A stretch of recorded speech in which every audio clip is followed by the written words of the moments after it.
ಎಲ್ಲರಿಗೂ ನಮಸ್ಕಾರ. ನನ್ನೆಲ್ಲ ಆತ್ಮೀಯ ಪ್ರೀತಿಯ 10ನೇ ತರಗತಿಯ ಮುದ್ದಿನ ಮಕ್ಕಳೇ, ಇಂದಿನ ಈ ದಿನದ ಕನ್ನಡ ತರಗತಿಗೆ ನಿಮ್ಮೆಲ್ಲರಿಗೂ ಸ್ವಾಗತ. ಮಕ್ಕಳೇ, ನಾವಿಂದು 10ನೇ ತರಗತಿಯ ಕನ್ನಡ ಪಠ್ಯಪುಸ್ತಕದಲ್ಲಿರುವಂತಹ ಭಾಗ 2ರಲ್ಲಿ ಬರ್ತಕ್ಕಂತಹ ರಾಷ್ಟ್ರಕವಿ ಕುವೆಂಪು ಅವರು ರಚನೆ ಮಾಡಿರುವಂತಹ ಹಸಿರು ಅನ್ನುವಂತಹ ಒಂದು ಪದ್ಯ ಭಾಗವನ್ನು ಇಂದಿನ ತರಗತಿಯಲ್ಲಿ ನಾವು ಅಭ್ಯಾಸವನ್ನು ಮಾಡೋಣ. ಹಸಿರು ಅನ್ನುವಂಥ ಪಾಠದ ಸಾರಾಂಶವನ್ನು ಲೇಖಕರು ಯಾವ ರೀತಿಯಾಗಿ ಹೇಳಲಿಕ್ಕೆ ಹೊರಟಿದ್ದಾರಪ್ಪ ಅಂದ್ರೆ, ಪ್ರಕೃತಿ, ಮರಗಳು, ಪರಿಸರದ ಮಹತ್ವವನ್ನು ತಿಳಿಸುವಂಥ ಒಂದು ಸುಂದರ ಪಾಠ ಅಂತಲೇ ಹೇಳ್ಬೋದು. ಈ ಪಾಠದಲ್ಲಿ ಮಕ್ಕಳೇ, ನಾವು ಹಸಿರು ಅಂತಂದರೆ ಕೇವಲ ಒಂದು ಬಣ್ಣವಲ್ಲ, ಅದು ನಮ್ಮೆಲ್ಲರ ಜೀವನದ ಒಂದು ಸಂಕೇತ. ಹಸಿರು ಪ್ರಕೃತಿಯ ಸೌಂದರ್ಯವನ್ನು ಹೆಚ್ಚಿಸ್ತತಿ, ಮಾನವನ ಜೀವನಕ್ಕೆ ಅಗತ್ಯವಾದಂತಹ ಪರಿಸರವನ್ನು ರಕ್ಷಣೆಯನ್ನು ಮಾಡುತ್ತೆ. ಈ ಪಾಠದಲ್ಲಿ ಲೇಖಕರು ಏನು ಮಾಡ್ತಾರೆ, ಹಸಿರಿನ ಮಹತ್ವವನ್ನು ವಿವರಣೆಯನ್ನು ಮಾಡ್ತಾರೆ. ಯಾವ ರೀತಿಯಾಗಿಪ್ಪ ಅಂತಂದ್ರೆ, ಮರಗಳು, ಗಿಡಗಳು, ಕಾಡುಗಳು ಎಲ್ಲವೂ ಪ್ರಕೃತಿಗೆ ಜೀವ ನೀಡ್ತಾವ. ಹಸಿರು ಪರಿಸರದಲ್ಲಿ ಜೀವಜಾಲ ಸುಖವಾಗಿರುತ್ತದೆ ಎಂಬುದನ್ನು ಹೇಳಲಿಕ್ಕೆ ಹೊರಟಿದ್ದಾರೆ. ನೋಡಿ, ಮರಗಳು ನಮಗೇನು ಕೊಡ್ತಾವ? ಆಕ್ಸಿಜನ್ ಅಂದರೆ ಆಮ್ಲಜನಕವನ್ನು ಕೊಡ್ತಾವ, ನೆರಳನ್ನು ಕೊಡ್ತಾವ, ಮಳೆ ಬರಲಿಕ್ಕೆ ಸಹಾಯ ಮಾಡ್ತಾವ. ಆದರೆ ನಾವೆಲ್ಲರೂ ಏನು ಮಾಡ್ತಾ ಇದ್ದೀವಿ ಮಕ್ಕಳೇ? ಅತಿಯಾದಂತಹ ಮರಗಳನ್ನು ಕಡಿತಾ ಇದ್ದೀವಿ. ಇದರಿಂದ ಪರಿಸರ ಹಾಳಾಗ್ತಾ ಇದೆ, ಅಂದ್ರೆ ಹಾನಿಯಾಗ್ತಾ ಇದೆ. ಭೂಮಿಯಲ್ಲಿ ಸಮತೋಲನ ಕಳೆದುಕೊಂಡು ಹೋಗ್ತಾ ಇದೆ. ಹೀಗಾಗಿ ಲೇಖಕರು ಅದ್ಯಾವುದು ಆಗಬಾರ್ದಪ್ಪ ಅಂಥೇಳಿ ಅನ್ನುವಂಥ ಉದ್ದೇಶದಿಂದ ನಮ್ಮೆಲ್ಲರಿಗೂ ಒಂದು ಸಂದೇಶವನ್ನು ನೀಡ್ತಾರೆ. ಏನು ಸಂದೇಶವನ್ನು ನೀಡಲಿಕ್ಕೆ ಹೊರಟಿದ್ದಾರಪ್ಪ ಕವಿಗಳು ಅಂದರೆ, ಹೆಚ್ಚು ಮರಗಳನ್ನು ನಾವು ನೆಡಬೇಕು, ಪ್ರಕೃತಿಯನ್ನು ಕಾಪಾಡಬೇಕು, ಪರಿಸರವನ್ನು ಸ್ವಚ್ಛವಾಗಿಟ್ಕೊಳ್ಬೇಕು. ಹಸಿರಿದ್ರೆ ಮಾತ್ರ ಭೂಮಿಯಲ್ಲಿರ್ತಕ್ಕಂತಹ ಪ್ರತಿಯೊಂದು ಜೀವಿಗಳು ಆರೋಗ್ಯಕರವಾಗಿ ನೆಮ್ಮದಿಯಿಂದ ಬದುಕಲು ಜೀವಿಸಲು ಸಾಧ್ಯವಾಗುತ್ತೆ. ಅದೇ ರೀತಿಯಾಗಿ ನಾವು ಈ ಪಾಠದ ಮುಖಾಂತರ ತಿಳಿದುಕೊಳ್ಳುವಂತಹ ಒಂದು ಮುಖ್ಯವಾದಂಥ ಅಂಶ ಏನಪ್ಪ ಅಂದ್ರೆ, ಹಸಿರು ಉಳಿದ್ರೆ ನಮ್ಮ ಜೀವನ ಎಲ್ಲವೂ ಉಳಿತೈತಿ. ಮರಗಳನ್ನ ನೆಟ್ಟು ನಾವು ಪರಿಸರವನ್ನು ರಕ್ಷಣೆ ಮಾಡೋದು ನಮ್ಮೆಲ್ಲರ ಆದ್ಯ ಕರ್ತವ್ಯ ಅಂತಲೇ ಹೇಳ್ಬೋದು. ಹಾಗಾಗಿ ಲೇಖಕರ ರಚನೆ ಮಾಡಿರ್ತಕ್ಕಂತಹ ಈ ಪಾಠ, ಹಸಿರು ಅನ್ನುವಂಥ ಒಂದು ಪಾಠ, ಪ್ರಕೃತಿಯ ಮಹತ್ವವನ್ನು ತಿಳಿಸಿ ಪರಿಸರವನ್ನು ಕಾಪಾಡಬೇಕನ್ನುವಂಥ ಒಂದು ಜಾಗೃತಿಯನ್ನು ಮೂಡಿಸುವಂಥ ಒಂದು ಸುಂದರವಾದಂತಹ ಪಾಠ ಅಂತಲೇ ಹೇಳ್ಬೋದು. ಬನ್ನಿ, ಹಾಗಿದ್ರೆ ಮಕ್ಕಳೇ, ನಾವು ಪಾಠವನ್ನು ತಡ ಮಾಡದೆ ಪ್ರಾರಂಭವನ್ನು ಮಾಡೋಣ. ಕುವೆಂಪು ಅವರ ಬಗ್ಗೆ ನಿಮ್ಮೆಲ್ಲರಿಗೂ ಈಗಾಗಲೇ ತಿಳ್ಕೊಂಡೇ ಇರ್ತೀರ. ಆದರೂ ಕೂಡ ಈ ಪಾಠ ಪ್ರಾರಂಭ ಮಾಡೋಕ್ಕಿಂತ ಮುಂಚೆ ಕವಿಗಳ ಪರಿಚಯವನ್ನು ನೋಡಿಕೊಂಡು ಆಮೇಲೆ ಪಾಠವನ್ನು ಪ್ರಾರಂಭ ಮಾಡೋಣ. ಪಾಠ 5, ಹಸಿರು. ಕುವೆಂಪು ಅವರ ಪರಿಚಯವನ್ನು ನೋಡ್ಕೊಳ್ಳೋಣ. ಕೃತಿಕಾರರ ಪರಿಚಯ. ಕುವೆಂಪು ಕಾವ್ಯನಾಮದಿಂದ ಪ್ರಸಿದ್ಧರಾದ ಕುಪ್ಪಳ್ಳಿ ವೆಂಕಟಪ್ಪ ಪುಟ್ಟಪ್ಪ ಅವರು ಮಲೆನಾಡ ಮಡಿಲಾದ ಶಿವಮೊಗ್ಗ ಜಿಲ್ಲೆಯ ತೀರ್ಥಹಳ್ಳಿ ಸಮೀಪದ ಕುಪ್ಪಳ್ಳಿಯವರು. ನೋಡಿ, ಕುವೆಂಪು ಅನ್ನುವಂತಹ ಕಾವ್ಯನಾಮದಿಂದ ಪ್ರಸಿದ್ಧಿಯನ್ನು ಹೊಂದಿರತಕ್ಕಂತಹ ಇವರ ಪೂರ್ಣ ಹೆಸರೇನು? ಕುಪ್ಪಳ್ಳಿ ವೆಂಕಟಪ್ಪ ಪುಟ್ಟಪ್ಪ ಅಂಥೇಳಿ. ಮಲೆನಾಡಿನ ಶಿವಮೊಗ್ಗ ಜಿಲ್ಲೆ ತೀರ್ಥಹಳ್ಳಿ ತಾಲೂಕಿನ ಕುಪ್ಪಳ್ಳಿ ಅನ್ನುವಂತಹ ಒಂದು ಗ್ರಾಮದಲ್ಲಿ ಜನಿಸ್ತಾರ. ಯಾವಪ್ಪ ಅಂದ್ರೆ 1904 ಡಿಸೆಂಬರ್ 29ರಂದು. ಮಹಾರಾಜ ಕಾಲೇಜಿನ ಪ್ರಾಧ್ಯಾಪಕರಾಗಿ, ಪ್ರಿನ್ಸಿಪಾಲರಾಗಿ, ಮೈಸೂರು ವಿಶ್ವವಿದ್ಯಾನಿಲಯದ ಕುಲಪತಿಗಳಾಗಿ ನಿವೃತ್ತರಾದರು. ನೋಡಿ, ಕುವೆಂಪು ಅವರು ಸೇವೆಯನ್ನು ಎಲ್ಲೆಲ್ಲಿ ಮಾಡಿದ್ರಪ್ಪ ಅಂತಂದ್ರೆ, ಮಹಾರಾಜ ಕಾಲೇಜಿನ ಪ್ರಾಧ್ಯಾಪಕರಾಗಿ ತಮ್ಮ ಸೇವೆಯನ್ನು ಮಾಡ್ತಾರೆ, ಪ್ರಿನ್ಸಿಪಾಲರಾಗಿ, ಮೈಸೂರು ವಿಶ್ವವಿದ್ಯಾನಿಲಯದ ಕುಲಪತಿಗಳಾಗಿ ಕೊನೆಗೆ ನಿವೃತ್ತರಾಗ್ತಾರೆ. ಆಧುನಿಕ ಕನ್ನಡ ಸಾಹಿತ್ಯದ ಕವಿಗಳಲ್ಲಿ ಅಗ್ರಗಣ್ಯರಾದ ಕುವೆಂಪು ಅವರು ಕನ್ನಡ ಸಾಹಿತ್ಯದ ಎಲ್ಲ ಪ್ರಕಾರಗಳಲ್ಲಿಯೂ ಕೃತಿಗಳನ್ನು ರಚಿಸಿದ್ದಾರೆ. ನೋಡಿ, ನಮ್ಮ ಕನ್ನಡ ಸಾಹಿತ್ಯಕ್ಕೆ ಕುವೆಂಪು ಅವರು ಕೊಟ್ಟಿರುವಂತಹ ಕೊಡುಗೆ ತುಂಬ ಅಪಾರವಾಗಿದೆ, ಹೌದಾ? ನೋಡಿ, ಎಲ್ಲ ಕನ್ನಡದ ಸಾಹಿತ್ಯ ಕವಿಗಳಲ್ಲಿ ಇವರೇ ಮೊದಲಿಗರಂತಲೇ ಹೇಳ್ಬೋದು. ಅಗ್ರವಾದಂತಹ ಸ್ಥಾನವನ್ನು ಇವರು ಅಗ್ರಗಣ್ಯಾಗಿರ್ತಕ್ಕಂಥ ಒಂದು ಸ್ಥಾನವನ್ನು ಪಡೆದುಕೊಂಡಿದ್ದಾರೆ. ಕೊಳ್ಳಲು, ಪಾಂಚಜನ್ಯ, ಪ್ರೇಮ ಕಾಶ್ಮೀರ, ಪಕ್ಷಿಕಾಶಿ ಕವನ ಸಂಕಲನಗಳು. ನೋಡಿ, ಇವರ ಕವನ ಸಂಕಲನಗಳು ಯಾವಪ್ಪ ಅಂದರೆ ಕೊಳ್ಳಲು, ಪಾಂಚಜನ್ಯ, ಪ್ರೇಮ ಕಾಶ್ಮೀರ, ಪಕ್ಷಿಕಾಶಿ ಅನ್ನುವಂಥದ್ದು. ಇನ್ನು ಇವರ ಕಥಾ ಸಂಕಲನಗಳು ಯಾವಪ್ಪ ಅಂದ್ರೆ ನನ್ನ ದೇವರು ಮತ್ತು ಇತರ ಕಥೆಗಳು, ಸನ್ಯಾಸಿ ಮತ್ತು ಇತರ ಕಥೆಗಳು, ಕಾನೂರು ಹೆಗ್ಗಡತಿ, ಮಲೆಗಳಲ್ಲಿ ಮದುಮಗಳು ಇವರ ಕಾದಂಬರಿಗಳು, ತಪೋನಂದನ, ರಸೋವೈಶ್ಯ ವಿಮರ್ಶಾ ಸಂಕಲನಗಳು, ಅಮಲನ ಕತೆ, ಮೋಡಣ್ಣನ ತಮ್ಮ, ಬೊಮ್ಮನಹಳ್ಳಿಯ ಕಿಂದರಿ ಜೋಗಿ ಮಕ್ಕಳ ಪುಸ್ತಕಗಳನ್ನು ಕೂಡ ರಚನೆಯನ್ನು ಮಾಡಿದ್ದಾರೆ. ಜಲಗಾರ, ಯಮನ ಸೋಲು, ಬೆರಳ್ಗೆ ಕೊರಳ್ ನಾಟಕಗಳನ್ನು ನಮ್ಮ ಕನ್ನಡ ಸಾಹಿತ್ಯಕ್ಕೆ ಕೊಟ್ಟಿದ್ದಾರೆ. ನೆನಪಿನ ಧೋನಿಯಲ್ಲಿ ಆತ್ಮಕಥನ ಮುಂತಾದ ಸುಮಾರು 70 ಕೃತಿಗಳನ್ನು ರಚಿಸಿ ಕನ್ನಡ ಸಾಹಿತ್ಯ ಸಂಪತ್ತನ್ನು ಸಮೃದ್ಧಗೊಳಿಸಿದ್ದಾರೆ. ನೋಡಿ, ಇವರು ಒಟ್ಟಾರೆಯಾಗಿ 70 ಕೃತಿಗಳನ್ನು ರಚನೆಯನ್ನು ಮಾಡಿದ್ದಾರೆ. ಶ್ರೀ ರಾಮಾಯಣ ದರ್ಶನಂ ಮಹಾಕಾವ್ಯಕ್ಕೆ ಕೇಂದ್ರ ಸಾಹಿತ್ಯ ಅಕಾಡೆಮಿ ಪ್ರಶಸ್ತಿ, 1968ರಲ್ಲಿ ಭಾರತೀಯ ಜ್ಞಾನಪೀಠ ಪ್ರಶಸ್ತಿ ದೊರಕಿದೆ. ನೋಡಿ, ನಮ್ಮ ಕನ್ನಡ ಸಾಹಿತ್ಯಕ್ಕೆ ಜ್ಞಾನಪೀಠ ಪ್ರಶಸ್ತಿಯನ್ನು ತಂದುಕೊಟ್ಟವರಲ್ಲಿ ಇವರು ಕೂಡ ಒಬ್ಬರು. ಇವರ ಶ್ರೀ ರಾಮಾಯಣ ದರ್ಶನಂ ಅನ್ನುವಂತಹ ಒಂದು ಮಹಾಕಾವ್ಯಕ್ಕೆ ಕೇಂದ್ರ ಸಾಹಿತ್ಯ ಅಕಾಡೆಮಿ ಪ್ರಶಸ್ತಿ ಕೂಡ ಬಂದಿದೆ. ಅದಾದಮೇಲೆ ಧಾರವಾಡದಲ್ಲಿ ನಡೆದ 1957ನೇ 39ನೇ ಸಾಹಿತ್ಯ ಸಮ್ಮೇಳನದ ಅಧ್ಯಕ್ಷತೆ ವಹಿಸಿದ್ದರು. ನೋಡಿ, ಇವರು ನಮ್ಮ ಧಾರವಾಡದಲ್ಲಿ ನಡೆದಿರತಕ್ಕಂಥ 1957ರ 39ನೇ ಸಾಹಿತ್ಯ ಸಮ್ಮೇಳನದ ಅಧ್ಯಕ್ಷತೆ ಸ್ಥಾನವನ್ನು ವಹಿಸ್ತಾರೆ. ಇವರಿಗೆ 1964ರಲ್ಲಿ ಅಂದರೆ 1964ರಲ್ಲಿ ರಾಷ್ಟ್ರಕವಿ, 1988ರಲ್ಲಿ ಪಂಪ ಪ್ರಶಸ್ತಿ, 1991ರಲ್ಲಿ ಪದ್ಮ ವಿಭೂಷಣ ಪ್ರಶಸ್ತಿ ದೊರೆತಿದೆ. ಅಲ್ಲದೆ ಮೈಸೂರು, ಕರ್ನಾಟಕ, ಬೆಂಗಳೂರು ಮತ್ತು ಗುಲ್ಬರ್ಗಾ ವಿಶ್ವವಿದ್ಯಾನಿಲಯಗಳಿಂದ ಗೌರವ ಡಾಕ್ಟರೇಟ್ ಸಂದಿದೆ. 1992ರಲ್ಲಿ ಕರ್ನಾಟಕ ರತ್ನ ಪ್ರಶಸ್ತಿ ಲಭಿಸಿದೆ. ನೋಡಿ, ರಾಷ್ಟ್ರಕವಿ, ಪಂಪ ಪ್ರಶಸ್ತಿ, ಪದ್ಮವಿಭೂಷಣ ಪ್ರಶಸ್ತಿ, ಹಾಗೆ ಹಲವಾರು ವಿಶ್ವವಿದ್ಯಾನಿಲಯಗಳು ಇವರಿಗೆ ಗೌರವ ಡಾಕ್ಟರೇಟ್ ಪ್ರಶಸ್ತಿಯನ್ನು ಕೊಟ್ಟಿದ್ದಾರೆ. ಆಮೇಲೆ 1992ರಲ್ಲಿ ಕರ್ನಾಟಕ ರತ್ನ ಪ್ರಶಸ್ತಿ ಕೂಡ ಇವರಿಗೆ ಲಭಿಸಿದೆ. ಪ್ರಸ್ತುತ ಭಾಗವನ್ನು ಕುವೆಂಪು ಅವರ ಪಕ್ಷಿಕಾಶಿ ಕವನ ಸಂಕಲನದಿಂದ ಆಯ್ಕೆಯನ್ನು ಮಾಡಿಕೊಂಡಿದ್ದಾರೆ. ಆಶಯವನ್ನು ನೋಡೋಣ. ಹಸುರು ಕವನವು ಅಶ್ವಯುಜ ಮಾಸದ ನವರಾತ್ರಿಯಲ್ಲಿ ಪ್ರಕೃತಿಯಲ್ಲಿ ಹೆಪ್ಪುಗಟ್ಟಿದ ಹಚ್ಚ ಹಸುರನ್ನು ಕಂಡು ಪ್ರೇರಿತವಾದ ಕವನವಾಗಿದೆ. ನೋಡಿ, ಹಸುರು ಅನ್ನುವಂತಹ ಕವನ ಏನಪ್ಪ ಅಂದ್ರೆ ಅಶ್ವಯುಜ ಮಾಸ ಅಂದ್ರೆ ಇದು ಚೈತ್ರದಿಂದ 7ನೇ ಮಾಸ ಅಂತಲೇ ಹೇಳ್ಬೋದು. ಹೀಗಾಗಿ ಈ ನವರಾತ್ರಿಯಲ್ಲಿ ಇದೇನಾಗಿತ್ತು ಅಂದ್ರೆ ಪ್ರಕೃತಿಯಲ್ಲಿ ಹೆಪ್ಪುಗಟ್ಟಿರ್ತಕ್ಕಂಥ ಹಚ್ಚ ಹಸಿರು ಒಂದು ಪ್ರೇರಿತವಾಗಿರುವಂತಹ ಒಂದು ಕವನ. ಇದು ಕುವೆಂಪು ಅವರ ಸ್ಥಳವಾದ ಮಲೆನಾಡಿನ ಕುಪ್ಪಳಿಯ ಕವಿಶೈಲದಲ್ಲಿ ಅವರಿಗುಂಟಾದ ಸೌಂದರ್ಯ ಅನುಭವ. ಪ್ರಕೃತಿ ಅಲ್ಲಿ ಹಸುರುಗಳೊಂದಿಗೆ ಕುವೆಂಪು ಹೊಂದಿದ ಸಮೀಪ ಸಂಬಂಧವನ್ನು ತೋರಿಸುತ್ತೆ. ನೋಡಿ, ಕುವೆಂಪು ಅವರು ಇರ್ತಕ್ಕಂಥ ಮಲೆನಾಡಿನ ಕುಪ್ಪಳಿಯ ಕವಿಶೈಲದಲ್ಲಿ ಅವರಿಗೆ ಅಲ್ಲೇ ಆಗಿರ್ತಕ್ಕಂಥ ಅನುಭವವನ್ನು, ಒಂದು ಸೌಂದರ್ಯ ಪ್ರಕೃತಿ ಅನುಭವವನ್ನು ಏನು ಮಾಡಿದ್ರೆ ಒಂದು ಕವನ ಸಂಕಲನವಾಗಿ ನಮಗೆ ಉಡುಗೊರೆಯಾಗಿ ಕೊಟ್ಟಿದ್ದಾರೆ ಅಂತಲೇ ಹೇಳ್ಬೋದು. ಹೀಗಾಗಿ ಪ್ರಕೃತಿ ಅಲ್ಲಿಯ ಹಸುರುಗಳೊಂದಿಗೆ ಕುವೆಂಪು ಹೊಂದಿದ ಸಮೀಪ ಸಂಬಂಧವನ್ನು ತೋರಿಸುತ್ತದೆ. ನೋಡಿ, ಪ್ರಕೃತಿ ಮತ್ತು ಅಲ್ಲಿಯ ಹಸಿರಿನೊಂದಿಗೆ ಲೇಖಕರು ಯಾವ ರೀತಿಯಾಗಿ ತಮ್ಮ ಸಂಬಂಧವನ್ನು ಹೊಂದಿದ್ರು ಅನ್ನುವಂಥ ಈ ಪಾಠದ ಮುಖಾಂತರ ನಾವು ತಿಳ್ಕೊಳ್ಬೋದು. ಸಸ್ಯ ಸಮೃದ್ಧಿಯೇ ಹಸುರೇ, ಆಗಸ, ಮುಗಿಲು, ಗದ್ದೆ, ಬಯಲು, ಸಂಜೆ, ಹೂಗಂಪು, ಹಕ್ಕಿಯ ದನಿ ಕಡಲಿನವರೆಗೂ ವ್ಯಾಪಿಸುವ ಮಟ್ಟಿಗೆ ಕವಿ ಹಸುರಿನಲ್ಲಿ ತಲ್ಲೀನರಾಗಿರುವುದನ್ನು ಈ ಕವನದ ಮುಖಾಂತರ ಗುರುತಿಸಬಹುದಾಗಿದೆ. ನೋಡಿ, ಕವಿಗಳು ಏನಪ್ಪ ಅಂತಂದ್ರೆ ಅವರು ಸಸ್ಯ ಸಮೃದ್ಧಿ ಹಸಿರು, ಹೌದಾ, ಆಗಸ ಆಗಿರ್ಬೋದು, ಮುಗಿಲಾಗಿರ್ಬೋದು, ಗದ್ದೆ, ಬಯಲು, ಸಂಜೆ ಪ್ರತಿಯೊಂದನ್ನು ಕೂಡ ಅವ್ರು ಏನು ಮಾಡ್ತಾರೆ, ಎಲ್ಲದರಲ್ಲೂ ತಲ್ಲೀನರಾಗಿಬಿಟ್ಟಿದ್ರು. ಹೀಗಾಗಿ ಅವರು ಎಷ್ಟರ ಮಟ್ಟಿಗೆ ತಲ್ಲೀನರಾಗಿದ್ರಪ್ಪ ಅಂದ್ರೆ ಪ್ರಕೃತಿಯ ಜೊತೆಗೆ ಅನ್ನೋದನ್ನು ನಾವು ಈ ಪಾಠದ ಮುಖಾಂತರ ತಿಳ್ಕೊಳ್ಬೋದು. ಪದಗಳ ಅರ್ಥವನ್ನು ನೋಡೋಣ. ಅಶ್ವಯುಜ ಚೈತ್ರದಿಂದ 7ನೇ ಮಾಸ, ಅಶ್ವಯುಜ ಅಂತ ಕರಿತೀವಿ. ಇದೆ ಚೈತ್ರ, ವೈಶಾಖ ಅಂತ ಬರ್ತಾವಲ್ವಾ, ಅದರಲ್ಲಿ 7ನೆಯ ಮಾಸ ಅಂತ ಹೇಳ್ಬೋದು. ಇಳೆ ಅಂದರೆ ಭೂಮಿ, ಎಲರ್ ಅಂದರೆ ಗಾಳಿ, ಕೊನೆ ಅಂದರೆ ಗೊನೆ, ತಿರೆ ಅಂದರೆ ಭೂಮಿ, ನವಧಾತ್ರಿಯಿಂದ ಹೊಸದಾಗಿ ಕಾಣುವಂತಹ ಒಂದು ಭೂಮಿ, ಮಕಮಲ್ಲು ನಯವಾದಂತಹ ಬಟ್ಟೆ, ಹುಲ್ಲಿನ ಮಕಮಲ್ಲು, ಹುಲ್ಲು ಹಾಸು ಅಂತ ಕರಿತೀವಿ, ಹುಲ್ಲಿನ ಹಾಸಿಗೆ ಅಂತ ಕರಿತೀವಲ್ಲ. ವನದಿ ಸಮುದ್ರ, ಹಸುರಿನ ಸಮುದ್ರ. ಶ್ಯಾಮಲ ಅಂದ್ರೆ ಕಪ್ಪು ಅಥವಾ ನೀಲ. ಶಾಲಿವನ ಅಂದ್ರೆ ಭತ್ತದ ಗದ್ದೆ. ಹೊಸಪಚ್ಚೆ ಅಂದ್ರೆ ಹೊಸ ಹಸಿರು ಎಳೆಯ ಚಿಗುರು. ಹಸುರು ಕುವೆಂಪು. ಬಹುತೇಕ ವಿಮರ್ಶಕರು ಕುವೆಂಪುರವರ ಪಕ್ಷಿಕಾಶಿಯನ್ನು ಅವರ ಪ್ರಕೃತಿ ಗೀತೆಗಳ ಪ್ರಾತಿನಿಧಿಕ ಸಂಕಲನವೆಂದೇ ಗುರುತಿಸಿದ್ದಾರೆ. ನೋಡಿ, ಕುವೆಂಪುರವರು ರಚನೆ ಮಾಡಿರ್ತಕ್ಕಂಥ ಕವನ ಸಂಕಲನ ಯಾವುದು? ಪಕ್ಷಿಕಾಶಿ. ಈ ಪಕ್ಷಿಕಾಶಿ ಕವನ ಸಂಕಲನದಲ್ಲಿ ಪ್ರಕೃತಿ ಗೀತೆಗಳಿಗೆ ಸಂಬಂಧಪಟ್ಟಂಥ ಹಲವಾರು ಗೀತೆಗಳನ್ನು ನಾವು ನೋಡಬಹುದು. ಹೀಗಾಗಿ ಹಲವಾರು ಜನ ವಿಮರ್ಶಕರು ಏನು ಕರೀತಾರೆ, ಇದನ್ನು ಪ್ರಾತಿನಿಧಿಕ ಸಂಕಲನ ಅಂತ ಇದನ್ನು ಕರೀತಾರೆ. ಅಂದರೆ ಪ್ರಕೃತಿ ಗೀತೆಗಳಿಗೆ ಸಂಬಂಧಪಟ್ಟಂಥ ಒಂದು ಸಂಕಲನ ಅಂತ ಕರೀತಾರೆ. ಕವಿ ಪ್ರಜ್ಞೆಗೆ ಪ್ರಕೃತಿಯ ಒಲುಮೆ ಮುಕ್ತಿಯಾಟದ ಸಾಧನೆಯಾಗುತ್ತದೆ. ಕುವೆಂಪು ಅವರ ಈ ಚಿಂತನೆಗೆ ಅನುಗುಣವಾಗಿವೆ ಪಕ್ಷಿಕಾಶಿಯ ಪದ್ಯಗಳು.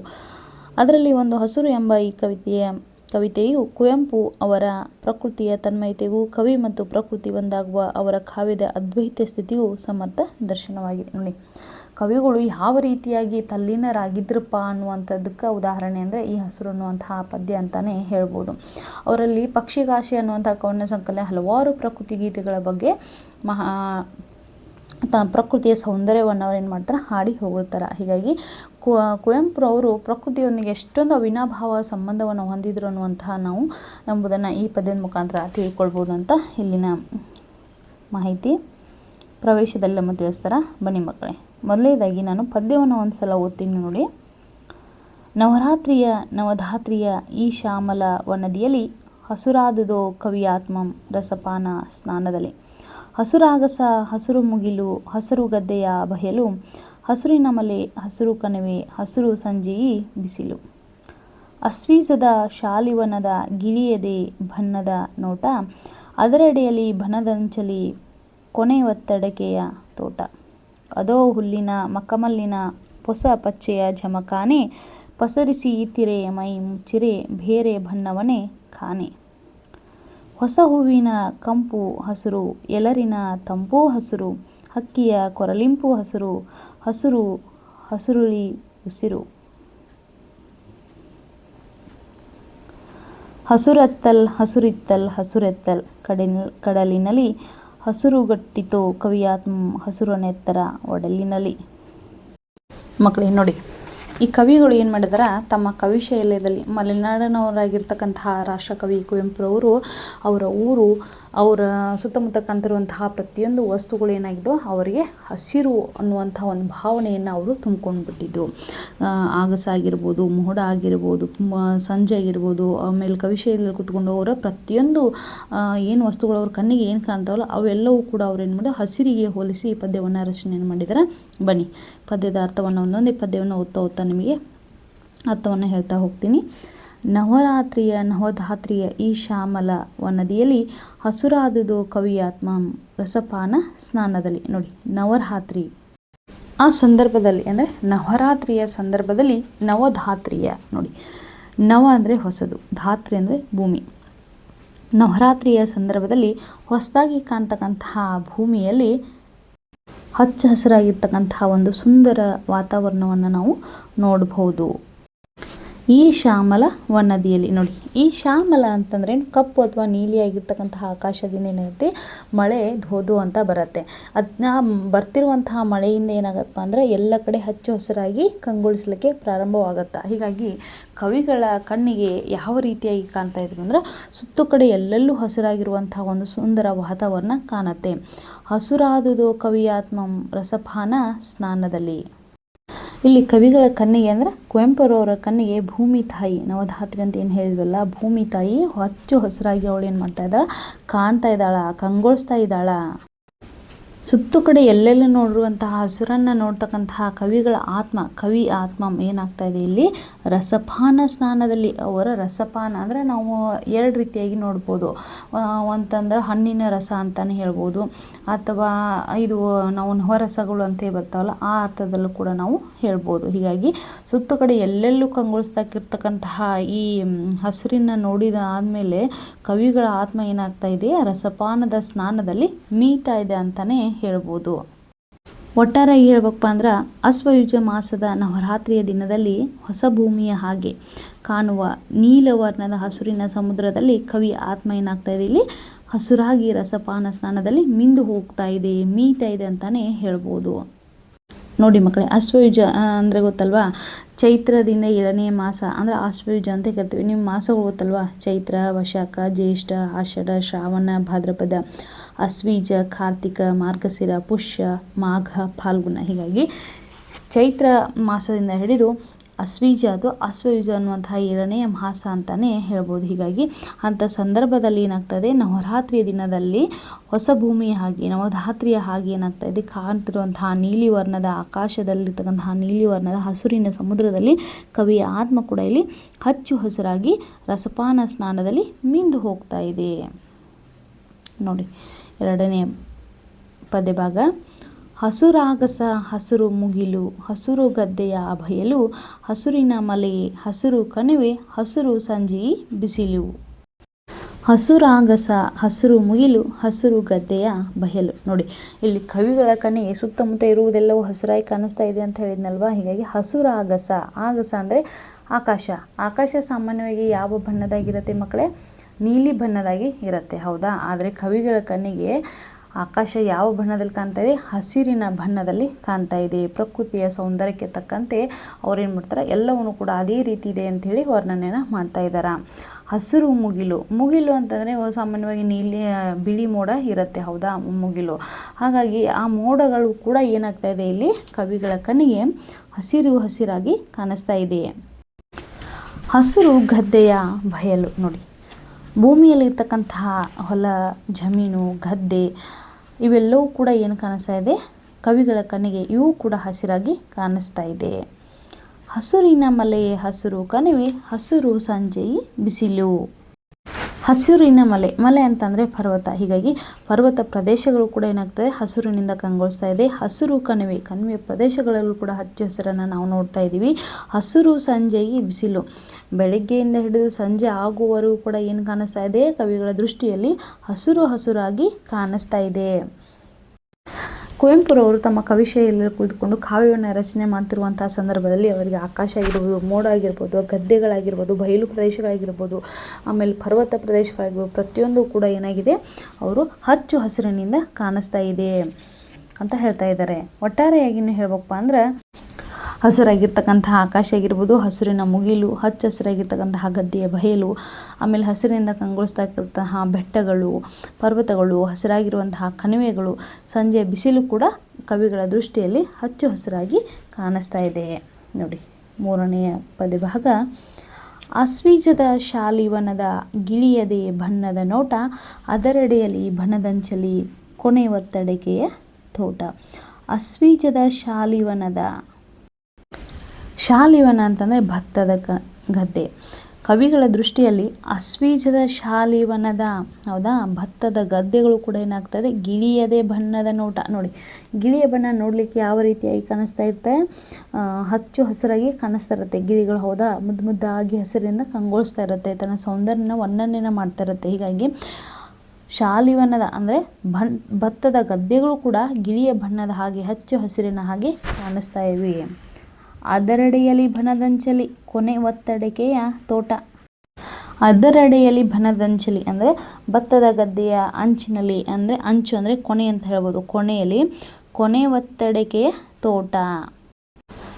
ಅಡಿಕೆಯ ಗೊನೆಗಳಲ್ಲಿ ಕಂಡು ಬರ್ತಕ್ಕಂತಹ ಒಂದು ತೋಟ ಏನಾಗ್ತದೆ, ಹಚ್ಚ ಹಸಿರಾಗಿ ಕಾಣಿಸ್ತಾ ಇದೆ ಅಂತ ಹೇಳ್ತಾ ಇದ್ದಾರೆ, ಹೌದಾ. ಹಲವಾರು ಅಡಿಕೆಯ ಮರಗಳಿರ್ತಕ್ಕಂತಹ ಒಂದು ಅಡಿಕೆ ತೋಟ ಇದ್ದಾವೆ. ಇಲ್ಲಿ ಅಡಿಕೆ ತೋಟಗಳು ಇದ್ದಾವೆ. ನೋಡಿ, ಮಲೆನಾಡಿನಲ್ಲಿ ಭತ್ತ ಮತ್ತು ಅಡಿಕೆ ತೋಟಗಳು ಹೆಚ್ಚಾಗಿ ಪ್ರಸಿದ್ಧಿಯನ್ನು ಪಡೆದಿರುವಂಥವು, ಹೌದಾ. ಹೀಗಾಗಿ ಅದರಡೆಯಲ್ಲಿ ಬಣ್ಣದಂಚಲಿ ಕೊನೆ ಒತ್ತಡಿಕೆಯ ತೋಟ ಅಂದರೆ ಅಲ್ಲಿ ಅದರ ಅಂಚಿನಲ್ಲಿ ಬಣ್ಣದ ಯಾವುದು ಭತ್ತದ ಗದ್ದೆಯ ಅಂಚಿನಲ್ಲಿ ಏನಾಗಿ ಕಾಣಿಸ್ತಾ ಇದೆ ನಮಗೆ, ಅಡಿಕೆಯ ಹಲವಾರು ಅಡಿಕೆಯ ಗೊನೆಗಳನ್ನು ಒಳಗೊಂಡಿರುವಂತಹ ಅಡಿಕೆ ತೋಟಗಳಿದ್ದಾವೆ, ಅಡಿಕೆ ಮರಗಳಿದ್ದಾವೆ ಅಂತ ಹೇಳ್ತಾ ಇದ್ದಾರೆ. ಆಶ್ವೀಜದ ಮಾಸದಲ್ಲಿ ಏನಾಗ್ತದೆ ಅಂದರೆ ಭತ್ತದ ಗದ್ದೆಯಲ್ಲಿ ಗಿಳಿಯ ಬಣ್ಣವನ್ನು ಹೋಲ್ತಕ್ಕಂತಹ ಹಚ್ಚು ಹಸಿರಿನ ಅದರ ಬಣ್ಣದ ಅಂಚಲ್ಲಿ ಅಂದರೆ ಕೊನೆಯಲ್ಲಿ ಅಡಿಕೆ ಗೊನೆಗಳನ್ನು ಹೊತ್ತುಕೊಂಡಿರುವಂತಹ ಅಡಿಕೆಯ ತೋಟ ಏನಿದಾವೆ ಎಲ್ಲವೂ ಕೂಡ ಕವಿಯ ದೃಷ್ಟಿಯಲ್ಲಿ ಏನಾಗ್ತಾ ಇದೆ, ಇಲ್ಲಿ ಹಚ್ಚು ಹಸಿರಾಗಿ ಕಾಣಿಸ್ತಾ ಇದೆ. ಆ ಆಶ್ವಯುಜ ಮಾಸದ ಆ ದಿನ ಭತ್ತದ ಗದ್ದೆಗಳು ಗಿಳಿಯ ಬಣ್ಣದಂತೆ ನೋಡಲಿಕ್ಕೆ ಕಾಣ್ತಾ ಇದ್ದೇವೆ. ಅದರ ಪಕ್ಕದಲ್ಲಿ ಕಾಡಿನ ತುದಿಯಲ್ಲಿ ಗೊನೆಯನ್ನು ಹೊತ್ತು ನಿಂತಿರುವಂತಹ ಅಡಿಕೆಯ ತೋಟ ಕೂಡ ಏನಾಗಿದೆ, ಹಚ್ಚು ಹಸಿರಾಗಿ ಕಂಗೊಳಿಸ್ತಾ ಇದೆ ಅಂತೇಳಿ ಈ ಪದ್ಯ ಭಾಗದಲ್ಲಿ ಕವಿಗಳು ಹೇಳ್ತಾರೆ. ಅದೋ ಹುಲ್ಲಿನ ಮಕಮಲ್ಲಿನ ಪೊಸ ಪಚ್ಚೆಯ ಝಮಖಾನೆ, ಪಸರಿಸಿ ತೀರೆ ಮೈ ಮುಚ್ಚಿರೆ ಬೇರೆ ಬಣ್ಣವನೇ ಖಾನೆ. ನೋಡಿ, ಅದೋ ಹುಲ್ಲಿನ ಮಕಮಲ್ಲಿನ ಪೊಸ ಪಚ್ಚೆಯ ಝಮಖಾನೆ. ಕವಿಗಳು ಇರ್ತಕ್ಕಂತಹ ವಾತಾವರಣ ಏನೈತಪ್ಪ ಅಂದ್ರೆ ಸಂಪೂರ್ಣವಾಗಿ ಹಚ್ಚು ಹಸಿರಿನಿಂದ ಕಂಗೊಳಿಸ್ತಾ ಇದೆ. ಕವಿಗಳ ದೃಷ್ಟಿಯಲ್ಲಿ ಯಾವ ರೀತಿಯಾಗಿ ಕಾಣ್ತಾ ಇದೆ ಅಂದರೆ ಅದೋ ಹುಲ್ಲಿನ ಮಕಮಲ್ಲಿನ ಹೊಸ ಪಚ್ಚೆಯ ಝಮಖಾನೆ. ನೋಡಿ, ಆ ಭೂಮಿಯ ಮೇಲೆ ಏನೋ ಹುಲ್ಲು ಬೆಳೆದಿರುತ್ತಲ್ವ, ಅದು ಮಕಮಲ್ಲಿ ಅಂದರೆ ನಯವಾಗಿರ್ತಕ್ಕಂಥ ಸಾಫ್ಟ್ ಆಗಿರ್ತಕ್ಕಂತಹ ಒಂದು ಬಟ್ಟೆ. ಅದು ಯಾವ ರೀತಿಯಾಗಿ ಕಾಣಿಸ್ತಾ ಇದೆಪ್ಪ ಅಂದ್ರೆ ಹುಲ್ಲು ಹಾಸಿ ಅಂತಾನೆ ನಾವು ಹೇಳ್ಬೋದು. ಹೊಸ ಪಚ್ಚೆಯ ಝಮಖಾನೆ ಅಂದರೆ ಹೊಸದಾಗಿರ್ತಕ್ಕಂಥ ಹಸಿರು ಅಂತ ಹೇಳ್ಬೋದು. ಈ ಎಳೆಯ ಚಿಗುರನ್ನು ನಾವೇನು ಕರಿತೀವಲ್ಲ ಆ ರೀತಿಯಾಗಿ ಕವಿಯ ದೃಷ್ಟಿಯಲ್ಲಿ ಅದು ಏನಾಗಿ ಕಾಣಿಸ್ತಾ ಇದೆ, ಅದು ನಯವಾಗಿರುವಂತಹ ಸಾಫ್ಟ್ ಆಗಿರುವಂತಹ ಹಸಿರು ಬಣ್ಣದ ಬಟ್ಟೆಯಲ್ಲಿ ತಂದು ಹಾಸಿದ್ದಾರೆ ಏನಪ್ಪಾ ಅಂತ ಅನ್ನಿಸ್ಬೇಕು. ಆ ದೃಷ್ಟಿಯಲ್ಲಿ ಕವಿಗಳ ದೃಷ್ಟಿಯಲ್ಲದು ಕಾಣಿಸ್ತಾ ಇದೆ. ಅಲ್ಲಿ ಅವರು ಸುತ್ತಮುತ್ತ ಕವಿಗಳ ಸುತ್ತಮುತ್ತ ಇರ್ತಕ್ಕಂತಹ ಏನು ಹುಲ್ಲು ಹಾಸಿಗೆ ಏನೈತಲ್ಪ, ಗದ್ದೆಗಳಾಗಿರ್ಬೋದು, ಭತ್ತದ ತೋಟಗಳಾಗಿರ್ಬೋದು, ಅಡಿಕೆ ತೋಟಗಳಾಗಿರ್ಬೋದು, ಎಲ್ಲವೂ ಕೂಡ ಹೊಸ ಹಸಿರು ಚಿಗುರನ್ನು ಒಳಗೊಂಡಿರುವಂಥ ಹಚ್ಚು ಹಸಿರನ್ನು ಹಾಸಿಗೆಯನ್ನು ಒಳಗೊಂಡಂಥ ಜಮಖಾನಿನ ಥರ ಅದು ಕಾಣಿಸ್ತಾ ಇದೆ ಅಂತ ಹೇಳ್ತಾ ಇದ್ದಾರೆ. ಪಸರಿಸಿ ತೀರೆ ಮೈ ಮುಚ್ಚಿರೆ ಬೇರೆ ಬಣ್ಣವನೇ ಖಾನೆ. ಇಲ್ಲಿ ಸಂಪೂರ್ಣವಾಗಿ ಎಲ್ಲ ಕಡೆ ಸುತ್ತಮುತ್ತಲು ಏನಾಗಿತ್ತು, ಹಸಿರಿನಿಂದ ತುಂಬ ಹೋಗ್ಬಿಟ್ಟೈತಿ. ಪಸರಿಸು ಅಂತಂದ್ರೆ ಎಲ್ಲ ಕಡೆ ಹರಡುವಂಥದ್ದು ಅಂತಾನೆ ಹೇಳ್ಬೋದು. ಪ್ರಕೃತಿಯಲ್ಲಿ ಸಂಪೂರ್ಣವಾಗಿ ಏನಾಗಿಬಿಟ್ಟಪ್ಪ ಅಂದ್ರೆ ಹಸಿರು ಯಾವ ರೀತಿಯಾಗಿ ಕಾಣಿಸ್ತಾ ಇದೆ, ಹಚ್ಚ ಹಸಿರಿನಿಂದ ಕಂಗೊಳಿಸ್ತಾ ಇರುವ ಹಾಗೆ ಅದು ಕಾಣಿಸ್ತಾ ಇದೆ. ಹಸಿರು ಅನ್ನುವಂತಹ ಒಂದು ಬಣ್ಣವನ್ನು ಬಿಟ್ಟು ಬೇರೆ ಯಾವುದೇ ರೀತಿಯ ಬಣ್ಣವನ್ನು ನೋಡಲಿಕ್ಕೆ ನಮ್ಗೆ ಸಿಗ್ತಾ ಇಲ್ಲ. ಎಲ್ಲವೂ ಕೂಡ ಹಸಿರಿನಿಂದ ತುಂಬಿ ತುಳುಕ್ತಾ ಐತಿ. ಅಂದ್ರೆ ಒಟ್ಟಾರೆ ಕವಿಗಳ ದೃಷ್ಟಿಯಲ್ಲಿದ್ರೆ ಕವಿಗಳ ಕಣ್ಣಿಗೆ ಏನು ಕಾಣಿಸ್ತದೆ, ಹಸಿರು ಬಣ್ಣವನ್ನು ಬಿಟ್ಟು ಬೇರೆ ಯಾವುದೇ ರೀತಿಯಾದಂತಹ ಬಣ್ಣ ಅಲ್ಲಿ ಕಾಣಿಸ್ತಾ ಇಲ್ಲ. ಅಂದರೆ ನಯವಾಗಿರ್ತಕ್ಕಂತಹ ಬಟ್ಟೆ ಅಂದರೆ ಹುಲ್ಲಿನ ಹಾಸಿಗೆ ಅಂತ ಹೇಳ್ತಾ ಹೊದಿಕೆ ಅಂತಲೇ ಹೇಳ್ಬೋದು. ಅದು ಎಳೆ ಚಿಗುರಿನ ಹೊಸ ಹಸುರಿನ ಜಮಖಾನೆಯಾಗಿ ಹರಡಿ ಭೂಮಿಯ ಮೈಯನ್ನು ಮುಚ್ಚಿರುವಾಗ ಹಸಿರನ್ನು ಬಿಟ್ಟು ಬೇರೆ ಬಣ್ಣವನ್ನು ಕಾಣಲಾರೆ ಅಂತ ಹೇಳಿ ಏನು ಮಾಡ್ತಾರೆ ಕವಿಗಳು ಹೇಳ್ತಾ ಇದ್ದಾರೆ.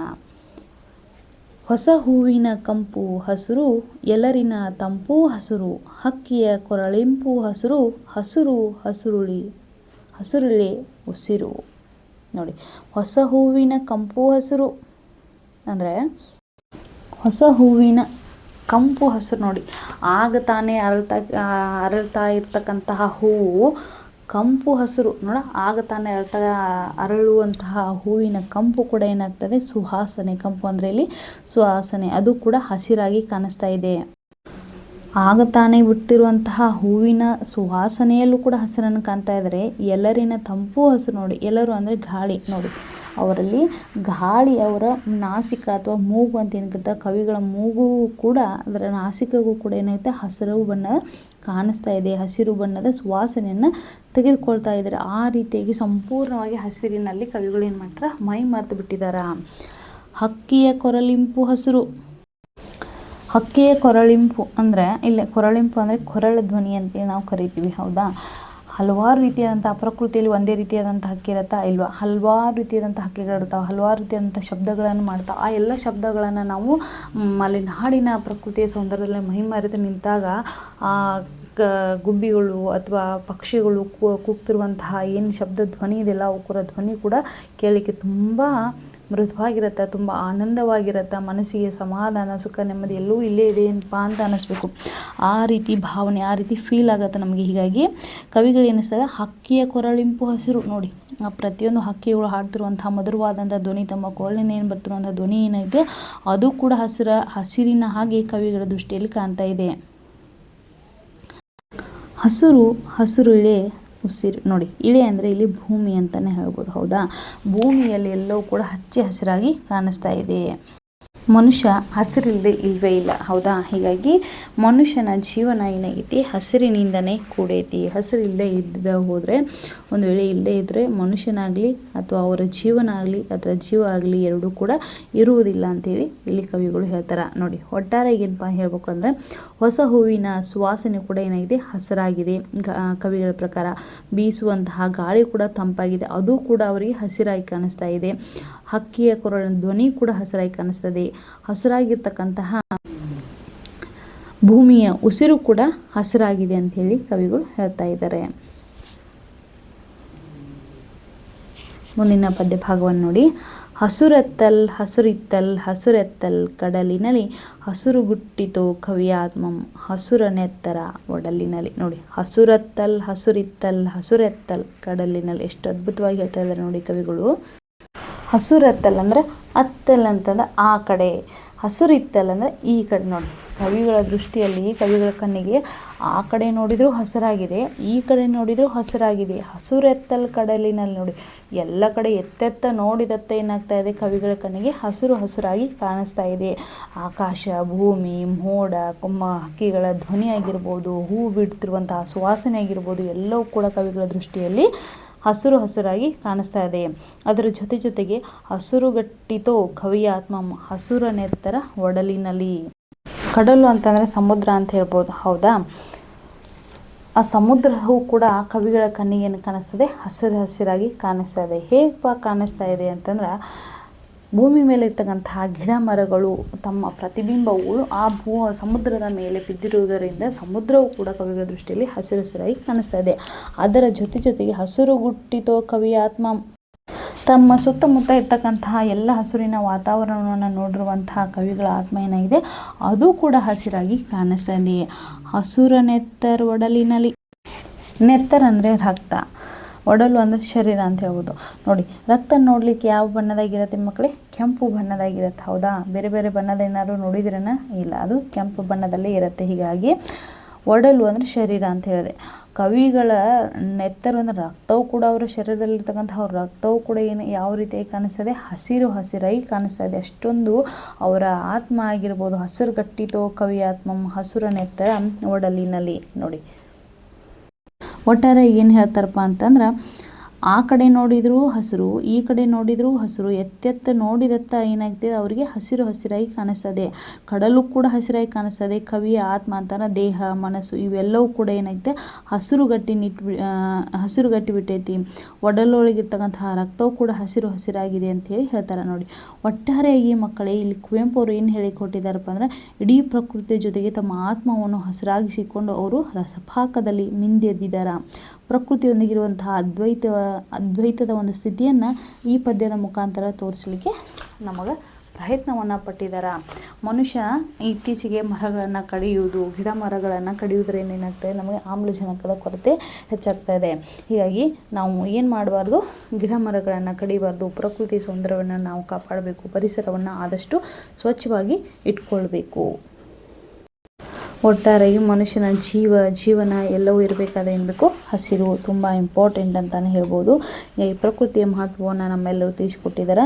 ನಾವು ಪರಿಸರವನ್ನು ಕಾಪಾಡಬೇಕು ಅನ್ನುವಂಥ ಒಂದು ಜಾಗೃತಿಯನ್ನು ಈ ಪದ್ಯದ ಮುಖಾಂತರ ನಾವು ತಿಳಿದುಕೊಳ್ಬೋದು.